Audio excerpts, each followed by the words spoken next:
Thank you, Mr. Secretary.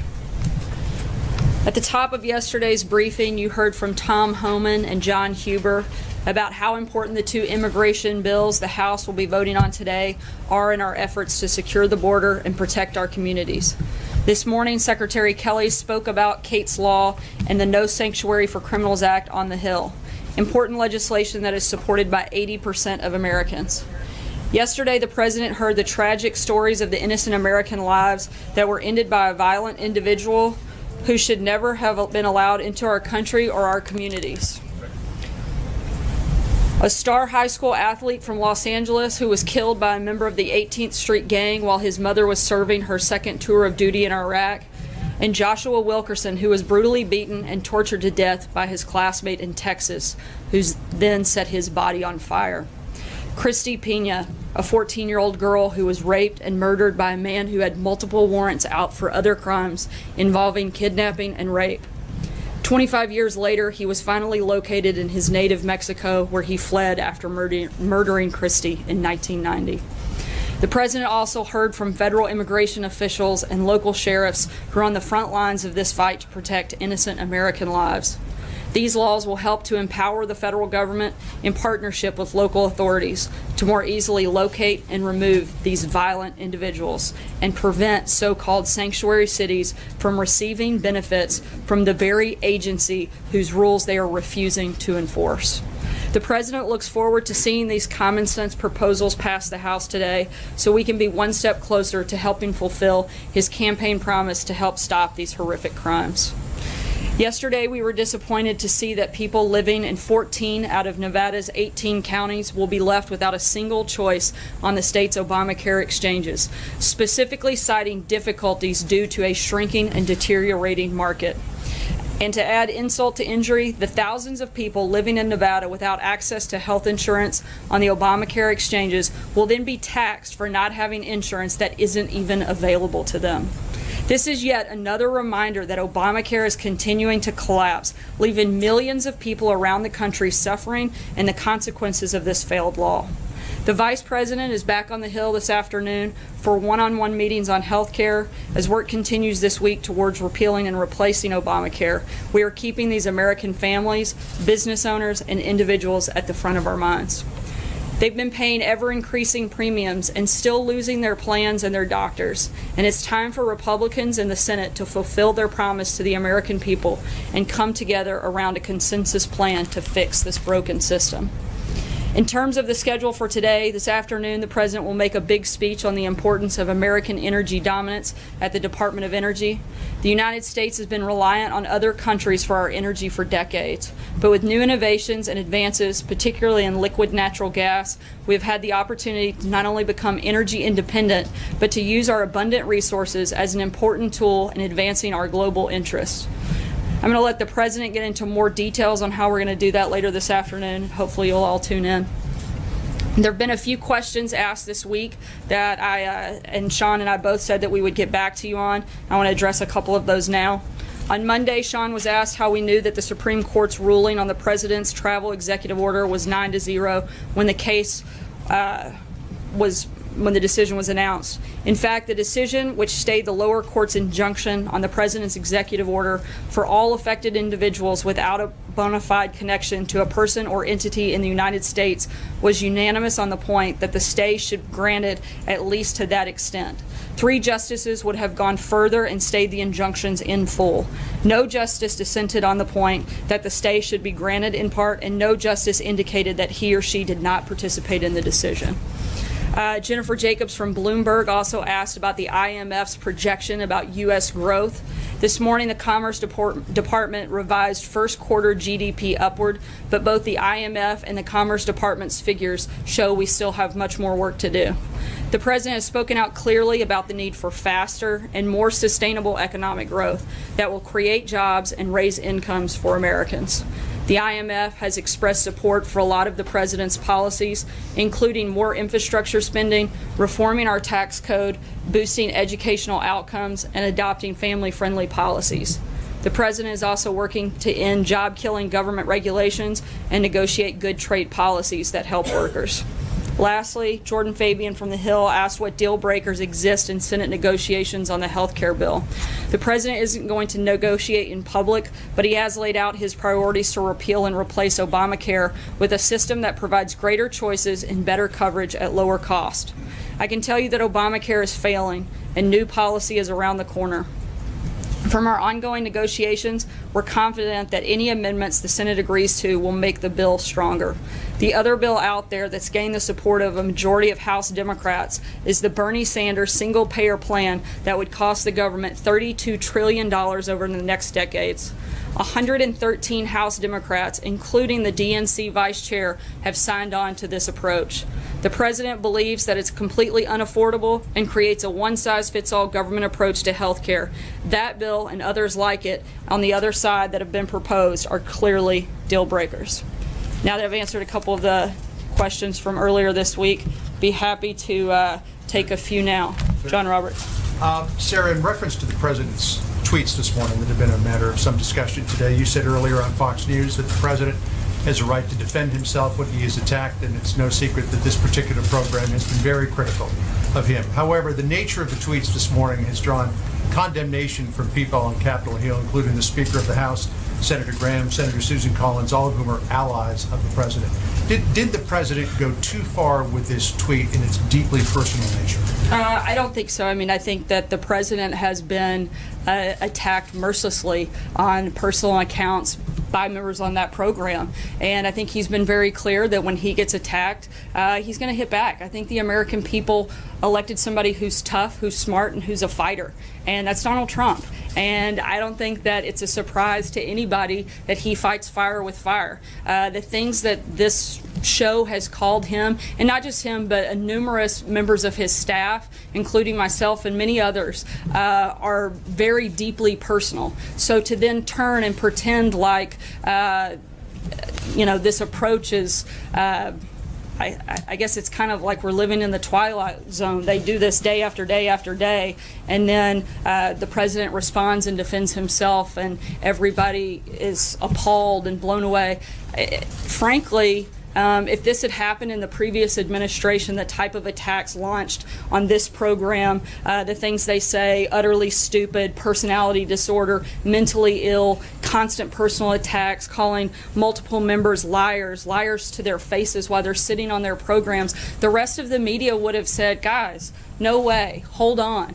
But nobody does that. But the president, he's not going to step back. He's showed that, and that's exactly what he did today. If I could just follow on that, Sarah, if I could just follow on that. A couple of the criticisms from supporters of the president have been that this particular tweet was beneath the dignity of the office. Where does the president draw that line on the dignity of the office? Look, I think that he shows that every day in the decisions that he's making, the focus and the priorities he's laid out in his agenda, but he's not going to sit back and be attacked by the liberal media, Hollywood elites, and when they hit him, he's going to hit back. Sarah. I have a healthcare question, but on this, just one other aspect of it. Some have suggested in their tweet response or public announcements today that the president misconstrued one of the messages that should have been gathered from a shooting that involved Steve Scalise and others, that the hostility of the verbal environment can create an atmosphere of violence. I'm not saying that, but members of Congress have said that about this particular tweet. I know that episode affected the president and those here at the White House personally, very importantly and deeply. Do you have any reaction to that sentiment that conversations like this create an atmosphere that is either dangerous or one we need to avoid? The president in no way, form or fashion has ever promoted or encouraged violence. If anything, quite the contrary.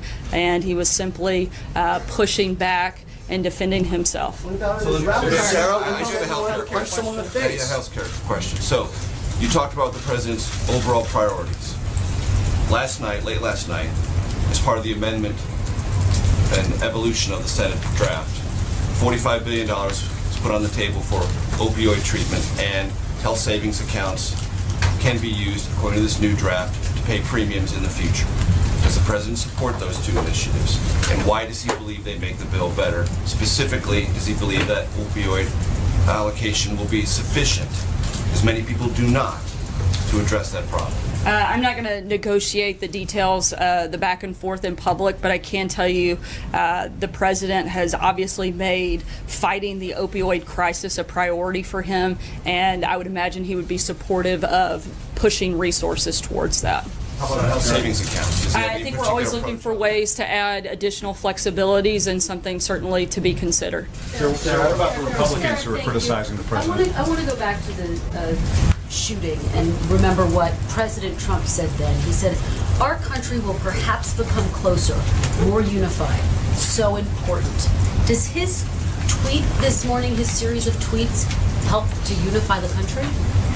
Again, Kristen, I think I've asked, and this question has been asked, and I've answered it several times. Do his tweets help to unify the country, to do what he said he wanted to see happen in the wake of that shooting? Look, again, I think that the president is pushing back against people who attack him day after day after day. Where is the outrage on that?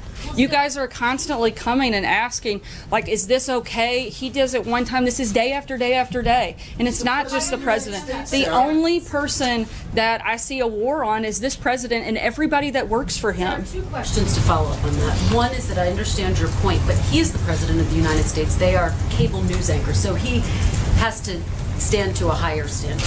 One. And two, you talk about criticism. He said that former President Obama wasn't born in this country, right? So he clearly was a part of criticizing the past president, who was not immune to criticism himself. So I wonder how you make that argument. Again, I think I've been pretty clear that when the president gets hit, he's going to hit back harder, which is what he did here today. Doesn't he have to meet a higher standard than cable news anchors? Sarah, doesn't he have to meet a higher standard than cable news anchors? Look, I don't think you can expect someone to be personally attacked day after day, minute by minute, and sit back. Look, the American people elected a fighter. They didn't elect somebody to sit back and do nothing.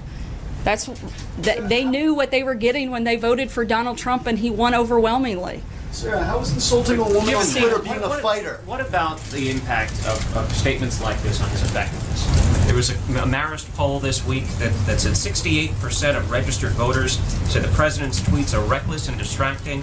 Only 22% say that they're effective and informative. And Republicans on this question are split down the middle. Half of Republicans say that they're reckless and distracting. So how can you argue that this is something the president must do? I answered this question yesterday in regards to the poll. I think anytime the president has a chance to speak directly to the American people, it's a good thing. Sarah, as a woman, how do you feel about the president attacking another woman specifically for her looks, and what does that show as an example to how men should be treating other women? Look, everybody wants to make this an attack on a woman and equality. What about the constant attacks that he receives or the rest of us? I'm a woman and I've been attacked by this show multiple times, but I don't cry foul because of it. I think that, you want to create this false narrative. One hand, it's like, let's treat everybody equally, and on the other hand, they attack, and he responds, and apparently that's wrong. I'm sorry, guys. I've answered this question. Hallie. Too, and this kind of gets to the point that's been made, and Exactly. This is the point that's been made, so I'm not sure why we're continuing to answer the same question. You've been talking about the idea that the president is a fighter. I just want to put it in, because you talk about being personally affected by all of this as well. And that nothing is wrong with the president fighting fire with fire is the argument that you're making. So I would ask this to you sort of on a personal level. You have stood here and talked about your family from this podium. Are you going to tell your kids this behavior is okay? Look, I've been asked before when it comes to role models as a person of faith. I think we all have one perfect role model, and when I'm asked that question, I point to God, I point to my faith, and that's where I would tell my kids to look. None of us are perfect, and certainly there's only one that is, and that's where I would point that direction. I want to ask you my follow-up question just on more policy points with the G20 coming up next week. That would be a change in tone policy. I disagree with that. I think we talk about policy a lot here, but I want to ask about his meeting with President Putin that is coming up next week that has just been confirmed by Garrett Cohen and HR McMaster. And a definitive answer from you on whether the president will bring up election interference. It is clearly the biggest topic between the U.S. and Russia right now, the fact that Moscow meddled in the election. Is the president going to press Putin on that? Obviously, I'm not going to get ahead of the president's conversation, as we typically do. I would imagine we'll have a readout after that conversation takes place. John? Thanks. I'll come to you next. Okay, thanks a lot, Sarah. The president's tweet today, does it help his legislative agenda? Does it help him win the votes of those 9 senators who have come out against that Senate bill? Senator Collins, Senator Murkowski, for instance. What's your view on that? Again, I think we're just looking for new ways to rephrase this question. The president was attacked. He responded. There's nothing more I have to add than that. John, busy. As to his legislative agenda, I'm not asking about the tweet Look, I itself. think the president I'm asking about whether or not this helps his legislative agenda. I think the president would love for us all to focus on the legislative agenda a whole lot more. You look at the coverage over the last month of the extended period between May and June, all of the major networks, if you look at their coverage and what they're talking about, they spent 1 minute in the evening newscast talking about tax reform, 3 minutes on infrastructure, 5 minutes on the economy and jobs, 17 minutes on healthcare, and 353 minutes attacking the president and pushing a false narrative on Russia. I mean, look at that in comparison. If you guys want to talk about legislative agenda and focus on policy and priorities, you guys get to help set that table. And 353 minutes of attacks against the president and driving a false narrative, and 1 minute on tax reform. That's over the course of a month. That's incredible. The numbers, guys, the numbers don't lie. The media's focus on priorities, they don't line up with the rest of America. Right now, we've got our economy's growing, the stock market's up, unemployment is down, jobs are back, and ISIS is on the run. America is winning, and that's what we'd like to talk about. But you guys constantly ignore that narrative. Points that you Go make, ahead, Sarah. John. All of those points that you make, Sarah, about the positive elements of what the president's agenda are certainly true. All of those things are true. But the president today put out this tweet which takes away from all of that. And you expect us here in this room to simply ignore that? Now, I think that's the valid question that should be asked of you right now. Should we just ignore this entirely? I think he's put out a number of tweets on health care, on the immigration bills that'll be in the House today, but that's not being talked about. That's not being asked about. But the discrepancy, again, 353 minutes. You can't say that you want to talk about policy and then you look at the numbers and they just don't lie. You can't expect for that amount of attack and intensity to come on a president and him to never respond. John Gizzi. I said I was going to John Gizzi next. 2 questions for you, Sarah. First, did the U.S.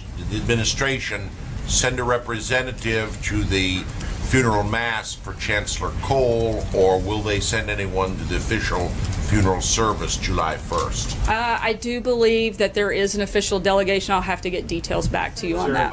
The question is this. You've had people turn down nomination to be Deputy Secretary of the Treasury. The President's on his 3rd appointee, I believe, for Secretary of the Army. And the ambassador to Ireland has declined the nomination, and there's no candidates for ambassador to Germany or France, both major allies, or Greece for that matter, an important country.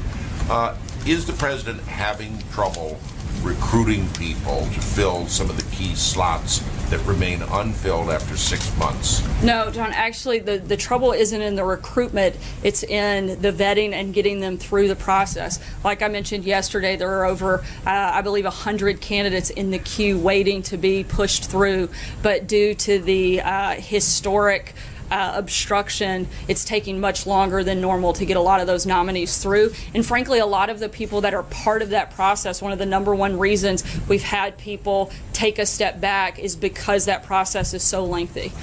And hold on, I've got a Skype question from Chris Berg in North Dakota, and we'll go to that. Hey, Sarah, thank you so much. I don't want to talk about I want to talk about making America great, part of the energy dominance and energy. Here's the thing. During the Dakota Access Pipeline protests, we had some pretty scary times through North Dakota. Just a couple weeks ago, a judge made a decision suggesting that the Army Corps of Engineers may have prematurely issued some permits. This creates more uncertainty. My question is this. What specifically is the administration going to do to give these companies more certainty, more clarity as they make these billion-dollar infrastructure investments to move our energy. At the same point in time, our tribal leaders and tribal nations are feeling honored and respected throughout this entire permitting process. It was a little difficult to hear, but I believe the question was focused on energy production specific to Dakota Access.